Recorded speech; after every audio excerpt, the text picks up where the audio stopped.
Okay, here. Oh, Okay. there we go. And add Whew. locals. I don't see locals Locals being should added. be on. Is it going to locals?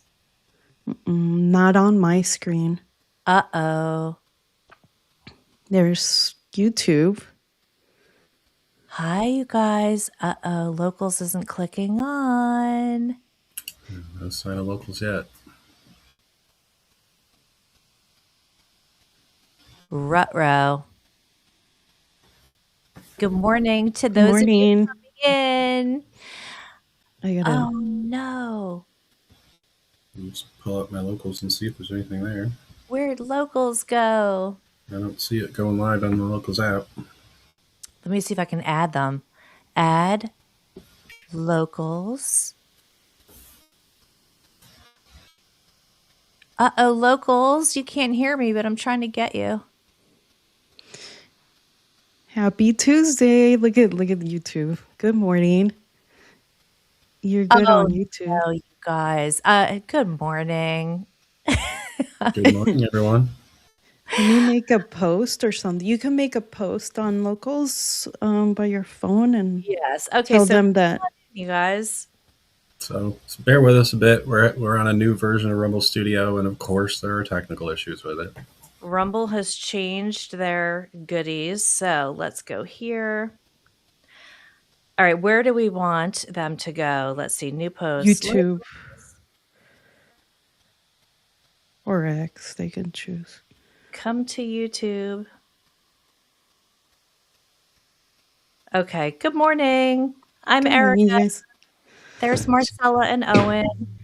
And as soon as we get everybody in, okay. So hopefully they'll filter over to YouTube. Sorry for the technical glitch. It was bound to happen. Steve Lang is like waiting there. Like, where's Right? everybody? And bookish. Oh, we're in locals now. We are? Yep. Coming up. Oh. Wait, are we? Why did I see ourselves in there? I don't see it. Oh no, that was last night. Yeah.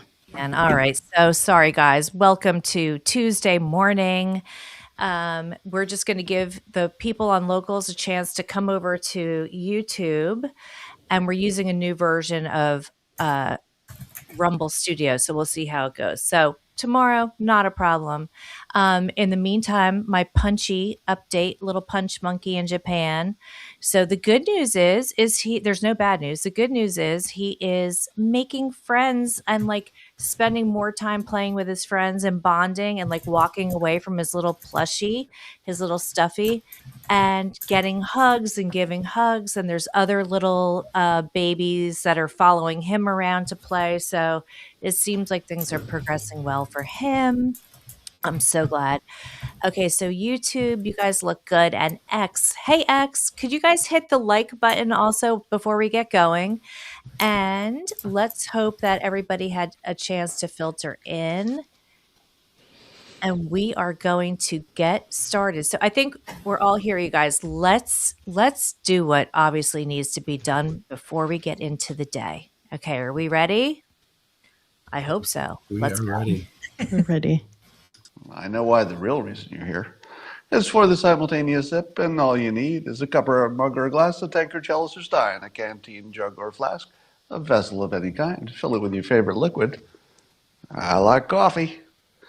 And join me now for the unparalleled pleasure, the dopamine hit of the day, the thing that makes everything better. The simultaneous sip. Go.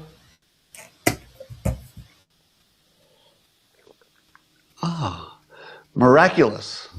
Divine. Best I've ever had. All right. I know why the real reason you're here. It's for the simultaneous sip, and all you need is a cup or a mug or a glass, a tankard, chalice or stein. It's twice. Double sip today. He is a pope. Fill it with your favorite liquid. I like coffee. Do it again. And join me now for the unparalleled pleasure, the dopamine hit of the day, the thing that makes everything better. The simultaneous sip. People, one more. Go. Even better. Even better. That was divine. All right, Rumble Studios playing us today, so hopefully you guys filtered over. Whoo, let's start Is again. Rumble So even good. on too? Because we only have. Okay, Oh my God, it's If we okay. have you one on guys, there, that means it's there. I don't know. Yeah, it's okay. I It's know it's on bless X our as well. it's a great day. Let's reframe it the day. We're gonna do a reframe for sure. Oh, good. I see all the peeps over here. Hey, Line, how are you over here on YouTube? Thanks for moving over, you guys. We're channeling Scott and the technical issues of something changing, and here we are. That being said, my name is Erica. Welcome to the Scott Adams School. I am joined today by my beautiful co-host Marcella Good and morning, you guys. our other beautiful co-host Owen. Good morning. Oh, and today, just to let you know, Sergio is not going to be joining us moving forward. He is going to be pursuing some other things that are going to make him happy, and he's always part of our team.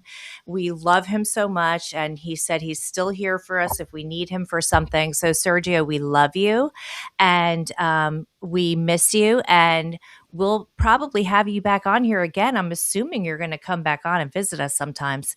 So, that being said, we are going to do a reframe today, and we're going to also do some news today. So we have some great stories picked out, and Owen and I actually picked out the same reframe today. So he's going to do it, and I would like to reframe the start of this show. So let's go. All right. Well, the section this starts with is called Who Controls Your Feelings? So I'll just read this brief section. Most of us grow up believing our feelings are the product of whatever is happening to us. It sure seems that way. When you can control your schedule, when where you go and who you are with, you generally feel happy. When you have no control over these environmental variables, you are less likely to feel happy. Therefore, logically, your environment and your situation are controlling how you feel. By that view, you are nothing but a victim of a random and often cruel universe. That's no way to go through life. I recommend flipping that worldview using this admittedly weird reframe. Usual frame: my feelings are the result of my situation.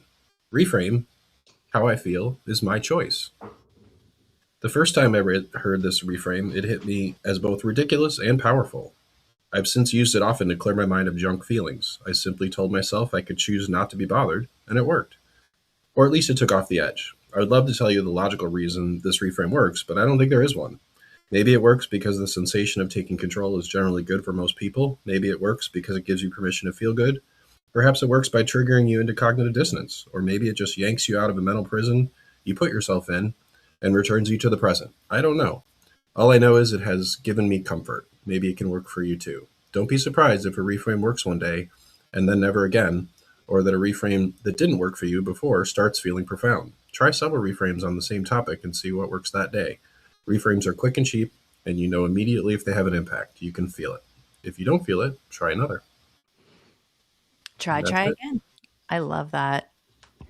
I think I try to use this from time to time, maybe not explicitly like with these words, but I've certainly tried to, take control of my feelings and decide how I'm going to feel about something, or just, put aside whatever feelings are cropping up. I mean, I think you shouldn't totally deny your feelings, but I think one way I think about it is that you can kind of observe your feelings as if you're an external observer, and it sort of detaches you from it. You can be like, oh, that's interesting, and just kind of watch the feeling come and go, and then it will go usually. Because once you kind of detach yourself from it, you're like, oh, there's a feeling. Oh, okay. And then it's not really part of you anymore.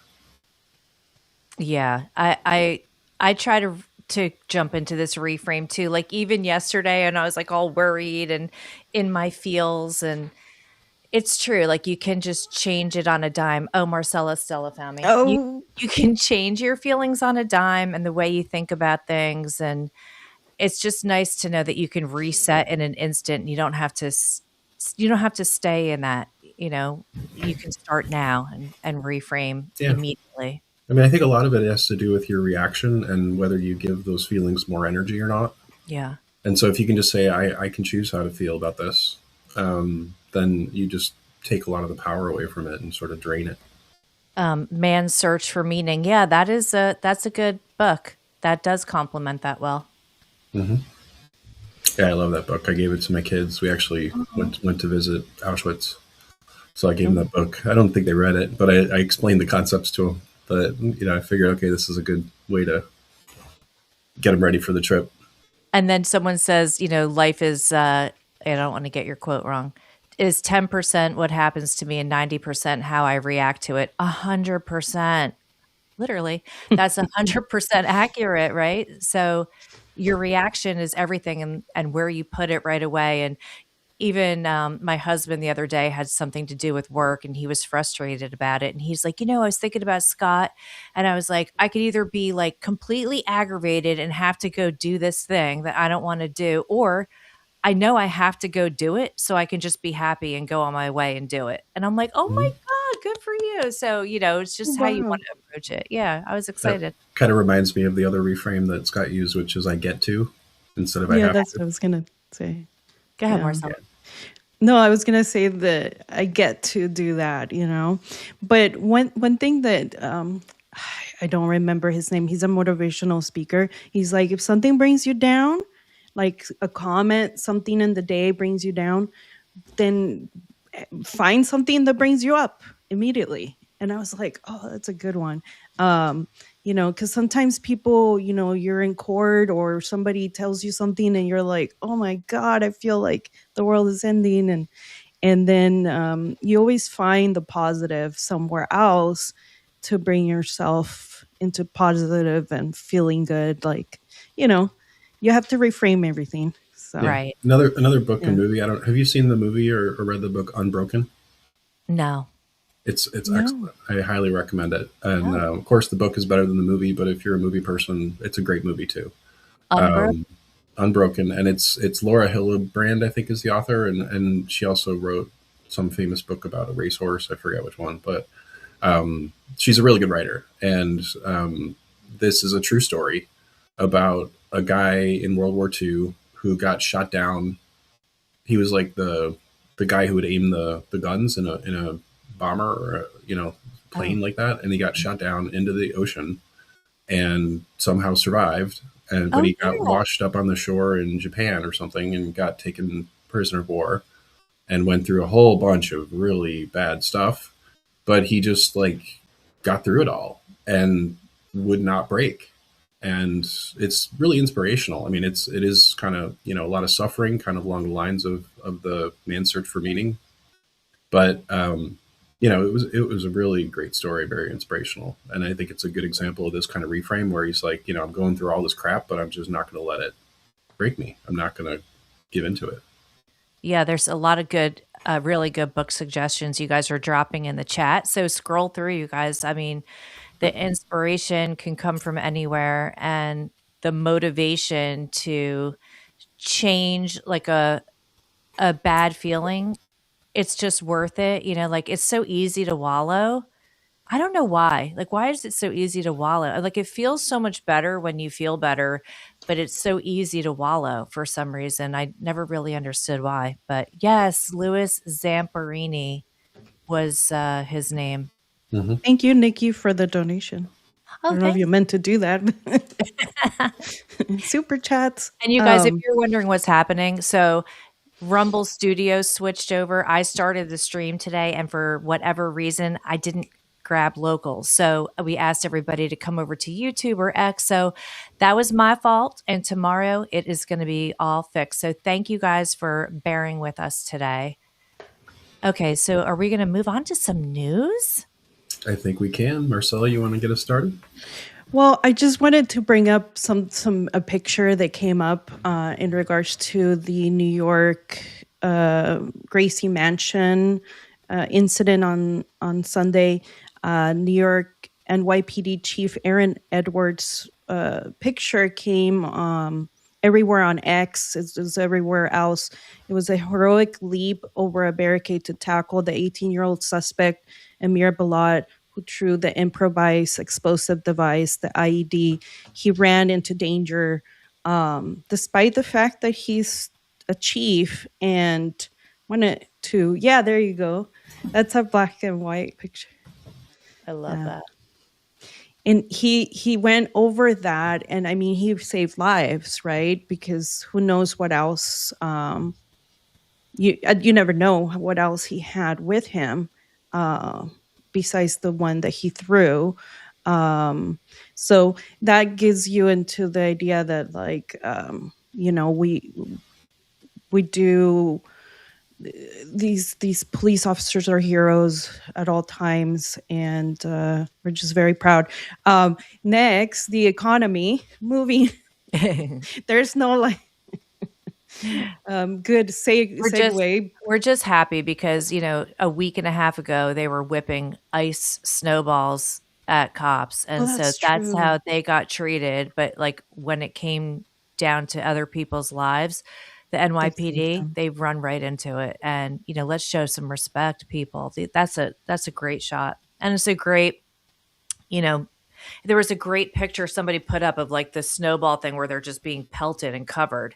And you're like, you know what? And when the chips were down and your lives were at risk, they jumped over the barricade. Yeah, So, he wasn't like, well, last time they did the yeah, snowballs, so I'm gonna take my time. Uh, It certainly takes although, a lot of courage, and I know police don't always do that. I mean, there's been several instances where something really bad's happening in a building, like and the police school just say, shooting. "Screw that, I'm not going in," and the courts back them up and say that's okay. yeah, So they don't have to put their life at risk that way, but when they do, I think it shows a lot of courage. yep. Yeah. Thank you. Yeah, I mean, it's great. His name is Chief Aaron Edwards. So good job. Um, and the economy, the stock market is going a little bit, going a little bit down. Maybe Trump needs to speak again today to get it up higher. The oil prices, they're $90 a barrel. It went quite high yesterday, but it came back up. It came back down, I'm sorry, because of Trump and his press conference and the different comments he made regarding the war. We'll talk about it more tomorrow, but Bitcoin reclaimed 70,000 and is going back up as always. And I think that President Trump speaking to the nation and to the press was really great, because he gets to, a lot of us, like, have questions, and to have him answer them is, a lot of us are like, why is this, why is that? The fact that he is in front of the nation and answering these hard questions. So Well, it's pretty Owen. amazing that, like, he basically almost instantly with one statement made the oil prices plunge, right? Like Yeah. it had spiked up to something like $120 a barrel, and he just gets on a press conference and says, I'm doing the insurance, I'm going to have escorts, and just basically says, I'm going to solve this. And he's like, I've got all sorts of ways I can solve this. So it's going to be short term. It's not going to last. It's going to go back down. And just talking it down, he got it down to like $90 a barrel in a matter of like an hour. And that's Wow. amazing. I don't know if it's That's going to last. I mean, a lot of it will depend on how things go over the next several weeks and months. But, it does seem like he at least got to the point where there's more confidence that it's going to be solved. He already took some measures like letting India not have sanctions when they're buying Russian oil temporarily. And I know there's talk about releasing oil from the strategic reserves, although so far I think Trump is holding off on that. It's kind of ironic that Schumer is pushing for that now. And he's the same guy that said he didn't want to refill it when it was like $29 a barrel. So, more hypocrisy, but more of the same from them. And but it's just I think Trump has so much more control over economic sentiment than any other president I've seen in the past. I'd agree with that. Yeah. And Did I we? mean, Oh, go ahead. it helped that he did a truth post, that he said, well, if Iran does anything cute, I think that was part of the press conference. But in his truth post, he said, if Iran does anything that stops the flow of oil, he'll hit him 20 times harder. And that's regarding the Strait of Hormuz. And I know that's part of where oil crude oil moves through there. And I think having, like you said, escorts right Hmm. there, Mhm. moving the oil. And, a lot of the reason why the crude oil prices moved up was because of the insurance game. When they were, it's not it's not sure that things will things will, you're able to pass through. I think people were taking off the ships were acting as if they were Chinese ships in order to avoid Iran hitting them. I don't know how you do that, but that's what some of the experts were saying. I think with flags you do that, but don't they have numbers painted on? I don't know. Yeah, I mean, there's a bunch of tricks, I guess. One article I posted today talked about how there was at least one ship that went through the Strait of Hormuz, but apparently they turned off their transponder, so they kind of went dark and just were invisible, sort of, to whatever normally tracks their locations as it went through. But it did get through, and so at least there are some ships that are going through, which is, I think, a development, because I think for a while there were none. And certainly there is the insurance factor. I think that's a big one, but it's not the only factor, right? Like I'm sure if you're a ship captain, you're not looking to get killed, and so you need to take that into account in your decision making to say, am I willing to go through that Strait of Hormuz, and how should I do it? But I think supposedly they've said any Russian or Chinese ships won't get attacked. I think the ship that went through was Saudi Arabian, so that wasn't one of those. But it is a question mark as to whether or not you're going to have any kind of terrorist attacks and things. But Trump certainly did a lot to talk that down and say we've got the best minesweepers and we got all these escorts. And his threat to Iran was pretty transparent too, or pretty specific, where he said, we're not hitting your electrical infrastructure, but we easily could. Like in one day, we could just take out your whole electrical infrastructure, and that would take many years to recover from. And so he's basically saying you guys are going to go dark for years, which would be a massive problem, obviously, for everybody there. And he's like, we don't want to do it, but if you're going to do this, then we're going to hit back. And so I think he's definitely not pulling any punches there, in terms of saying we're ready to retaliate if you're going to keep doing this cute stuff, I guess is what he called it.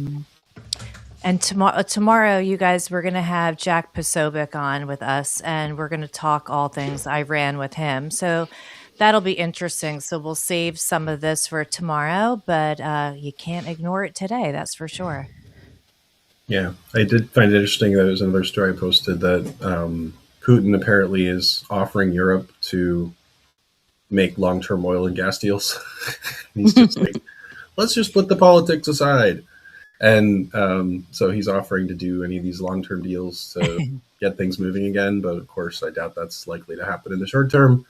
But it probably is something that has to at least put some thoughts into the mind of the European leaders. I mean, I know Hungary is really upset that Ukraine, I think, blew up their pipeline, and they're almost ready to go to war with each other over it. And so there definitely are some parts of Europe that are like, I need this, and you can't tell me I can't do it. And there has to be some reality that it's like, hey, we need a certain amount of energy, and I don't really have any other good way to get it. So, let's just let this keep going.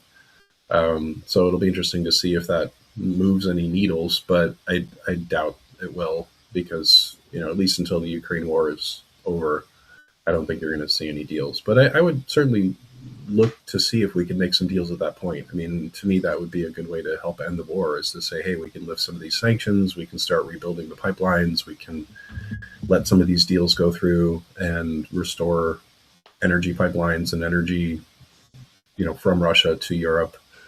And to me, that would be a great outcome, especially if it led to the end of the killing and, led to the end of the war. But I think, to me, that probably would need to be a condition of it. Is like, we're not going to make any deals until this war is over. Right. By war is over, you mean the Ukraine war? Yes. Yeah. Okay. There's so many. I know. Which war? Which a one? Which one? Well, I mean, I know to an extent they kind of said the Ukraine peace talks are kind of on hold because of the Iran war, so they are related in some way. But I think, certainly when Trump spoke to Putin recently, and I think Putin said, "How can I help with this Iran war situation?"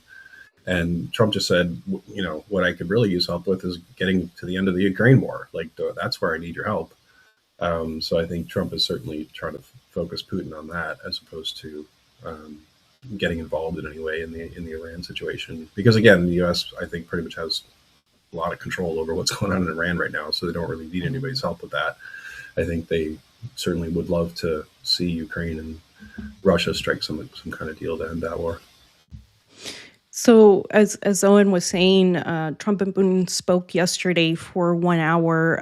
Obviously, not just by themselves, with interpreters and all the different staff at the White House and at the Kremlin.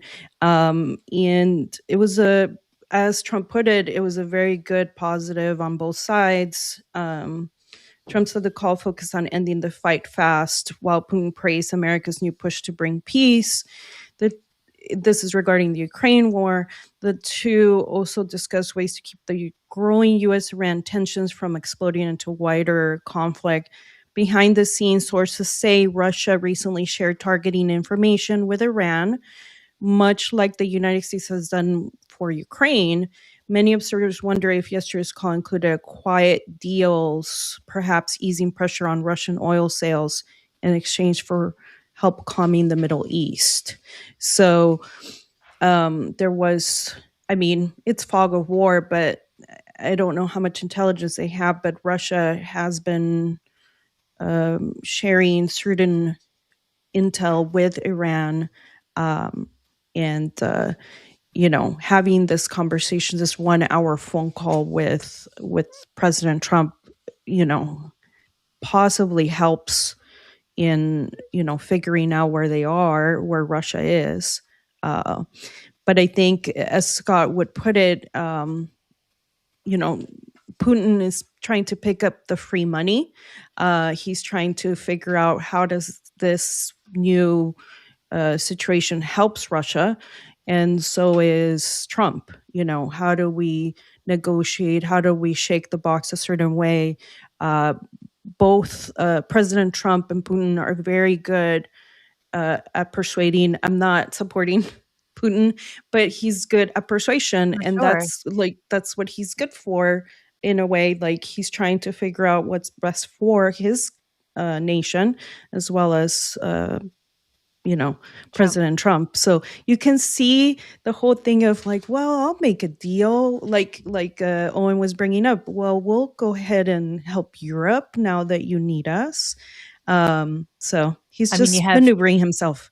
Yeah, and you have two very alpha males that really love their countries. So, you can't fault either one of them. They're doing what they're supposed to be doing for their people, for their country.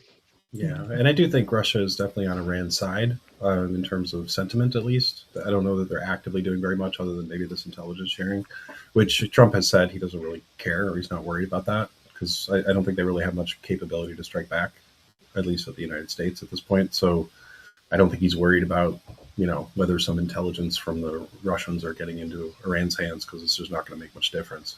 Right. But, I think the statements out of Putin and the Kremlin is that they're on the side of the regime. They, I think, gave some kind of sympathy for the death of Khomeini and are saying they're supporting the new supreme leader and all that. So it does seem like at this point they're aligning themselves with Iran. But again, anything could change. If we need something, maybe Trump will step in and say you got to cut ties or something. And I think he's cutting some of the ties just by taking out a lot of their factories that are building drones and missiles, because again, they have been a major supplier of drones to Russia. Yes. And so from what I understand, that's definitely part of the target list, and they're taking it out right now, like as Trump was speaking yesterday, up to probably today too. And so I'm pretty sure there's not going to be much drone supply coming out of Iran anytime soon. Mm-hmm. All right. I know the press. What am I saying? The Secretary of War, not the press secretary. The Secretary of War, Hegseth, spoke this morning. Always wakes me up. It's good to wake up to him. So he was, we'll talk about most of it tomorrow, but today will be, they're striking Iran, like, allegedly the most today than any other day in the war. So it'll be interesting to see what they strike and what happens. But basically, he indicated that we're winning, and we're winning decisively, as he said. But it was interesting that the earlier iterations of the war on February 28th, when it started, to now, that they're actually striking more targets today than any other day during this conflict. So that's an interesting take Yeah, and it was for them interesting to how do. Trump kind of, I don't know what the right way to frame it is, but he kind of, on the one hand, said, we're basically done. Like it's very complete or something like that. And then on the other side, he's like, no, we're still just getting started and we're ramping up and we've got a lot more winning to do or something along those lines. So, like, he's basically saying, we're finished, but we're just getting started in the same statement. And I think the press was kind of confused by that and asked about that. And Trump responded and he said, well, it's kind of both. Like, I think we are mostly done with what we originally set out to do, but it's still the beginning in terms of rebuilding and, really getting to the final outcome. But I think, Iran certainly doesn't agree with that assessment. They're still saying, oh, we can fight for a decade or we can keep going and we're going to keep going and it's nowhere near over. And so I think, we're still at the point where I think Trump is looking for that unconditional surrender Yeah. from the Iranian regime. And I think that is really the turning point that we need to see to really bring an end to this. And that, obviously isn't in anyone's single control. You got to get Iran to agree to that somehow. And it might be, you got to keep hitting them until they cry uncle. And I think that's the approach Trump is taking right now. So I wouldn't expect the bombing to stop anytime soon. And I would expect it to get pretty painful for the regime in Iran. And they're going to keep degrading their capabilities and keep taking out their missile launchers. I think they're somewhere up to 83% taken out so far, according to the latest report. And they're going to keep going after their ability to create missiles and drones and probably eliminate pretty much all of that.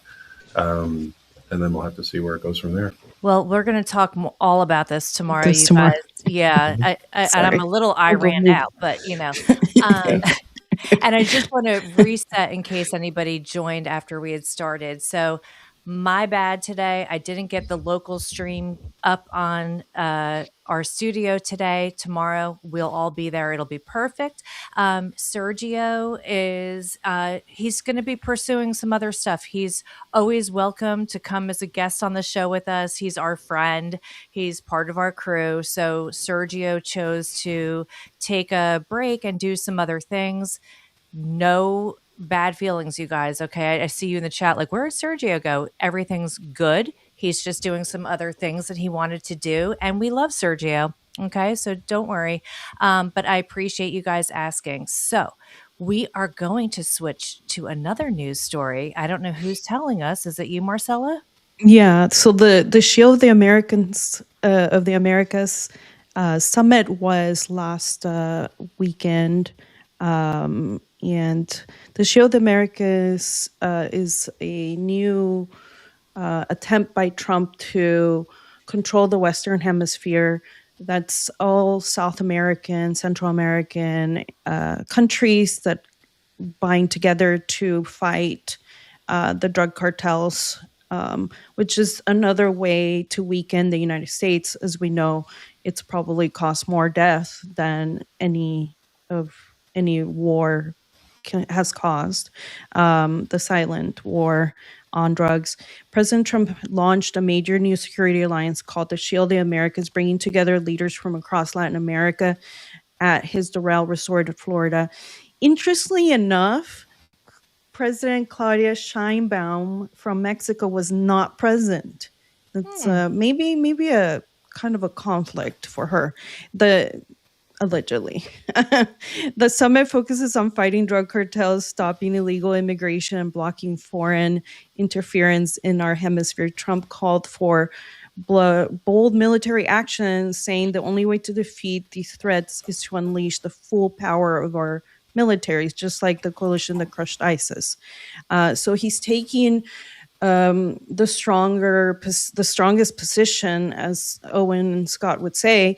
Part of it would be that he actually spoke to the different dignitaries and foreign leaders, which was 11 countries that attended.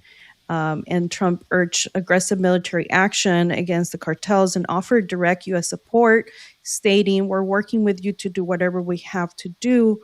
We'll use missiles. You want us to use a missile? They're extremely accurate." And he actually did the pew pew right into the living room, people. Right into the living room, he said. That's the end of that cartel person. On to the next. He said he emphasized the need to eradicate the cartels, and basically he was just showing these countries that, hey, if you want to take somebody out, just call us. We'll poo poo into their living room. And I mean, it's like Scott would say, and everybody else would say, it's like, when are we ever going to have a president like this ever again? Well, Like, it's just, and he's a showman. I would build on that with what Scott said about how Trump is the person that can do the impossible, right? Like, if you just look at all the things he's trying to do, ending the Ukraine war, ending the Israel-Gaza war, ending the Iran regime, taking out the cartels, like, these are all things that everyone said was impossible. And, these are all things that he hasn't done yet, but it does at least look very possible that he could have all these things wrapped up relatively soon.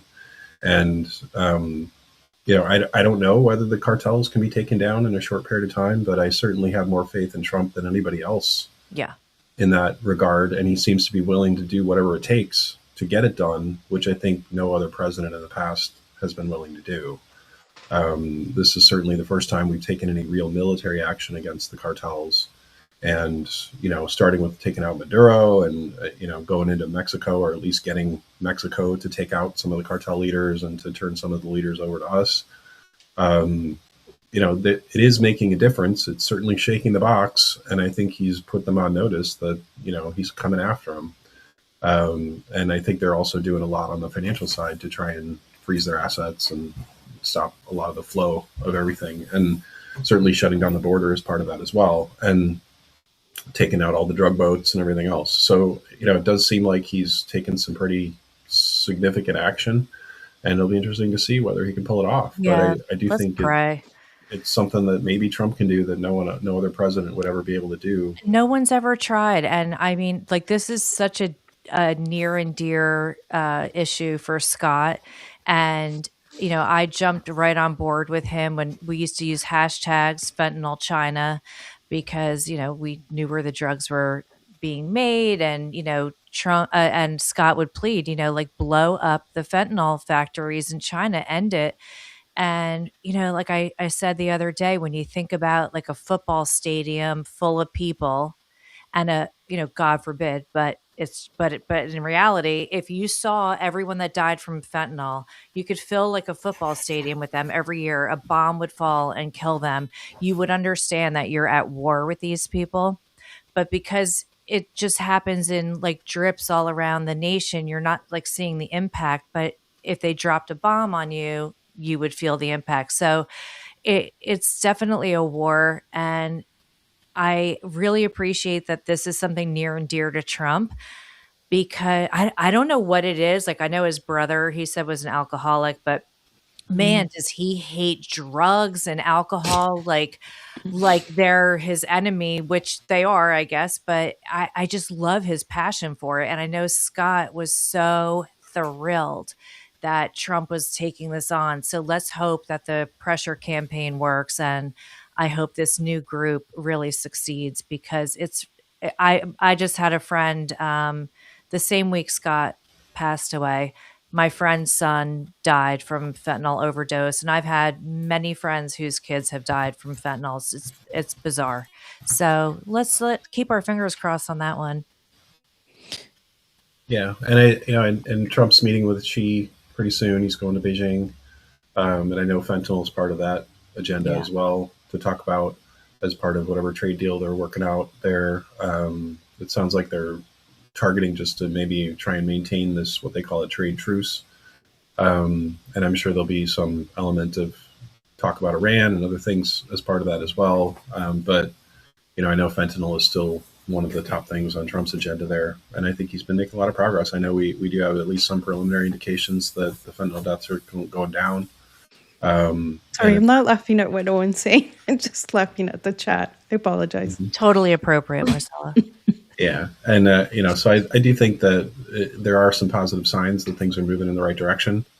But again, it's going to be a difficult thing. I don't think it's something that can be done like a Maduro raid and say, okay, we're done, the cartels are gone. But I do think that if we can take it seriously and get the cooperation of all these different countries in the region, that it's going to be where the cartels don't really have anywhere to hide anymore. So it really could turn the tide on this in a way that, like I said, no one else has ever tried before. River spirit, I'm not sure what you mean, but if you're saying, oh, thanks you guys. If you're saying overdose with a question mark, no poisoning as advertised. I don't know how you meant this, but the way I'm taking it, and it makes such a good point, is that like, yeah, it's not that you're overdosing on it. It is poison and it's deadly, Oh yeah, So I don't know if that's how you meant it, but I kills a like lot that. of police officers. Yes, The even if you the touch it or yeah. or you breathe it in. So it is poisoning. And I don't even want to say what my worst thoughts are about it. But yeah. So if that's what you meant, I like that. That was a good reframe to remember. It's not that you're ODing on it. Like it is poison. It's basically meant to kill you. So there's nothing good about it. So all right. So we'll go on to the next story. But like Yeah. fingers crossed this all works out. All right. Okay. So there's a story about Gavin Newsom's wife making a whole bunch of money pushing weird gender films into California classrooms while paying herself a bunch of money. Apparently, she's been taking in $300,000 a year with this nonprofit to push things like toxic masculinity films and curricula that include things like a privilege walk and genderbread person and all sorts of weird crap. So apparently, she's been raking in the cash, just trying to push this gender ideology on California, despite the fact that their literacy and math are at all-time lows, and I think something like 44% of 11th graders are below reading standards. So it looks like they have their priorities in the exact wrong place. Mm-hmm. They're also running this Tallarico character who apparently is more extreme than Crockett. Jazzy. Apparently they're bringing out all the videos of how he loves abortion. He loves trans kids. He says God is non-binary. Molly Hemingway just recently was talking about it and saying that he's too far left even for San Francisco. So she's kind of amazed that they're trying to run him in Texas.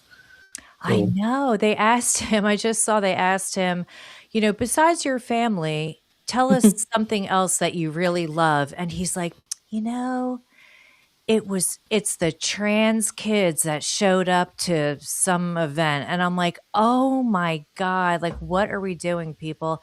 And I don't know, he reminds me of like the Mad Magazine character and Pete Buttigieg put together. He's a quirky, weird guy, but I'm like, Jasmine Crockett would have been a much tougher opponent, and she should have pushed out all of this insanity. I don't know what her campaign was. I have no idea what was happening in Texas and what you guys were seeing in Texas, but good Lord, this guy is off the reservation. He is so radical. But yeah, I mean, I think Crockett was running her campaign in kind of a weird way. Yeah. I think even the Democrats were criticizing it, but at the same time, they had this whole Colbert thing, I think it was, where they did this, fake hoax where they were like, "Oh, they won't let us run it. Here's the ad they didn't want you to see, or here's the interview they didn't want you to see," and they made a big deal out of it. And I think that was more the DNC trying to engineer the election to get Tallarico to replace Crockett. So for whatever reason, the Democrats or the DNC turned against Crockett and decided to run this really radical person instead. And it's kind of interesting. I'm hoping it backfires. Yeah, I know. It's interesting because she's a nutbag, obviously, and he's even kookier. So I don't know. I wonder what that little meeting was like, because I can't imagine how they rationalized that he would be better than her. Oh my God, it must have been like a brain melting meeting. But anyway, Well, I think their playbook is we're just going to pretend to be moderate during the campaign, and then we're going to do all the radical stuff once we get in. That seems to be with Spanberger and all these other people they're running now. That they're just taking really radical people, and then they're just pulling the wool over people's eyes during the campaign, saying, "Oh, we're going to lower taxes and make things more affordable, and we're going to do all these great things." And then once they get in office, it's like, "Haha, gotcha." what do you guys think about Texas? Is it going to be who's Trump going to endorse? Is it going to be Paxton? Is it going to be what's his name? Cornyn. Cornyn. I mean, I hope it's Paxton. That's just me. I don't live I'm, there, I'm but guessing it's going to be Cornyn. I you mean, are. well, just that's what I think is going to happen. I'm with you that I would prefer it to be Paxton, and I think Paxton probably would have an easier time getting elected, frankly, because I think he spent a lot less money in the primary and still came out pretty much even with Cornyn. Hmm. So I think he'd be a much more popular. Why do you think Cornyn? Well, I just think there's some sort of weird backroom political deal going on that Thune wants Cornyn, and he's trying to strong arm Trump into backing Cornyn, and they seem to be making some kind of deal about the Save America Act. So it may hinge on that. Like if we get the Save America Act passed, then part of that deal might be that Trump will endorse Cornyn. And Yeah, if Paxton they, said he would drop out if right, Cornyn does it. and if they don't, if Thune doesn't cooperate or doesn't do the talking filibuster or doesn't follow through with that, then it could be that Trump will say, "Okay, screw you, I'm going to endorse Paxton." So that's the way I Right. see the lay of the land right now. So I also wonder, this is just off the cuff here, but I get so confused with and Trump obviously I have to like really follow the chain, and maybe you guys in the chat could explain it or understand it better, but what is the reason he keeps people around like Lindsey Graham, like Thune, like all these people? So the Lindsey Graham, he's out of his mind lately too, like screaming into the media posts that he's doing about this war. Like he's obviously getting off on it, but why does Trump keep these people around, listen to them? He's golfing with them. I just don't understand it, because the MAGA base, like, we can't stand Lindsey Graham. Like he's just a warmonger. So I don't know. Like I feel like, is it bad judgment? Is it strategic? Trump's pretty strategic, but we've also seen him make really bad choices, especially in his first administration with the people he let in and trusted and listened to. So I do worry that that he is in Trump's ear during, this whole escalation with Iran, this war. I'm What not do you too guys? worried about that. I mean, I think in my mind it would be probably like that other guy who was the guy that was the big warmonger that he kept around, and he was just like, "Yeah, I just bring him out to scare people." Oh, Bolton. Bolton. Bolton, yeah. So I would tend to almost put Graham in the same mold as that, where he might just be like, "Sure, I'll let him talk big." Well, you if I forget want him it's to." Washington. They carry power. Yeah, well, And yeah, there's no way to go about that. And one of the main reasons why you have to keep these people in and why they never leave is because they have seniority in the committees. So a lot of the legislation is done through committees. And the more senior you are, the more you can be head of the committees that control the laws that are created in this nation. And so Trump is not, Trump is aware of what you're aware of, but at the same time, he has to negotiate with them. That's how I see it. it's a dirty game, and there's a lot of money involved, and there's the whole map in terms of like where are we safe, where do we need to put money in to try and win the swing state races. And I'm sure there are a lot of deals made between Trump and those players to say, okay, I'll give you this if you give me that. And that is how I would imagine it's going with all of that. Is it's like, okay, I'm going to support certain things that these people want, but I'm going to ask for certain things in return. And when someone really goes against Trump, like Massey, for example, that's when he'll turn on him and say, I'm going to, I think he's about to go to like Massey's district and like do some campaign thing. And so, I think it's that same dynamic that Scott used to talk about, where like if you're on Trump's side and you're willing to go along with what he wants, then he's your best friend. But if you go against him, then he's your worst enemy. And so I think Thune and Graham and people like that are slimy and are able to sort of mold themselves into what they need to be to get along with Trump.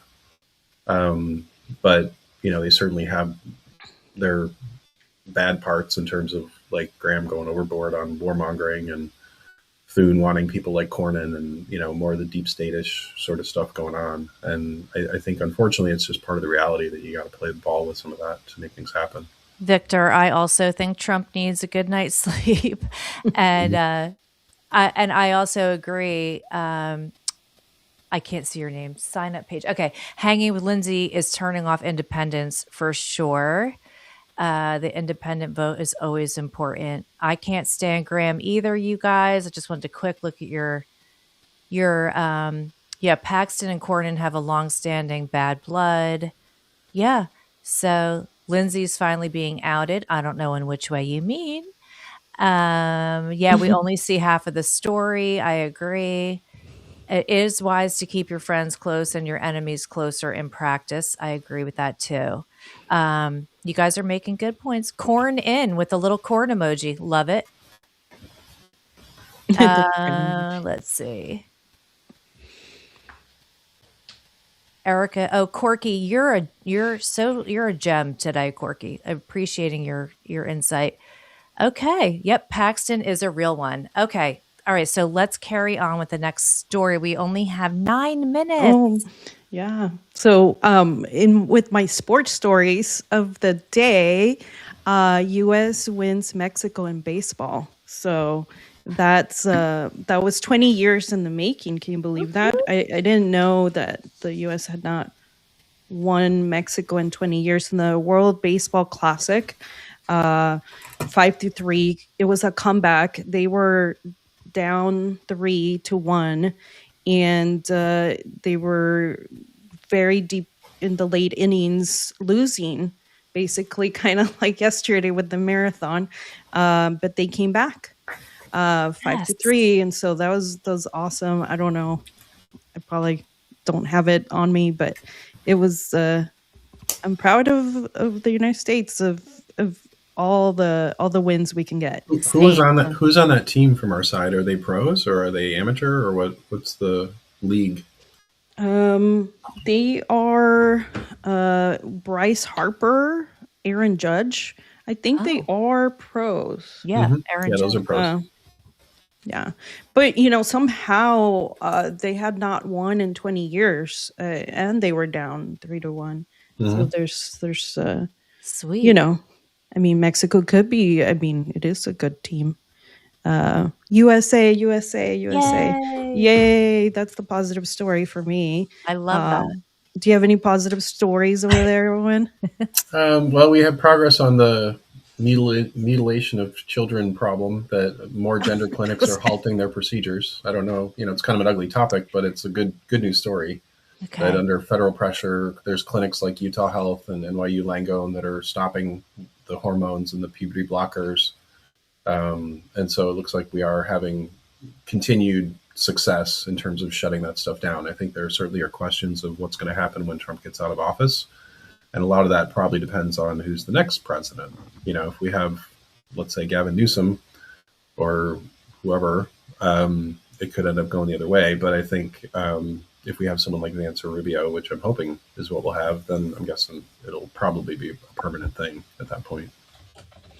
Oh, going back to my story because everybody's confused. 2026 World Baseball Classic. So this is not the championship game. They are still in the lead to go to the championships. But the Mexico game against the U.S., it had been 20 years since they won Mexico. They had a losing streak against Mexico for 20 years. So that's that. Wow. Congratulations. Just to clarify. We're like making up for lost time with our sports, with the hockey and the baseball. I love that. Let's go. We need that. Looks like we're winning our pool from what I'm looking at on the scores. Our record is 3-0 in our pool against Italy, Mexico, Great Britain, and Brazil. I didn't even know Italy, Great Britain, and Brazil had baseball. Brazil's 0-4, so I guess they don't. But you do have another bracket with Puerto Rico and Cuba in it. So I'm guessing that's going to be some pretty tough competition. And then you have the Dominican Republic winning their pool. So I have a feeling we're going to struggle with the Dominican Republic. Yeah. Yeah, I think so. And but we'll win. We'll win. I know it. Don't put your bets in for me. But we can have the other good news is that you two can have a robot. What's wrong with me today? Robot butler, Helix 2. Can clean your room with by themselves. With Figure is a company out in California, in Silicon Valley, and they made a major leap.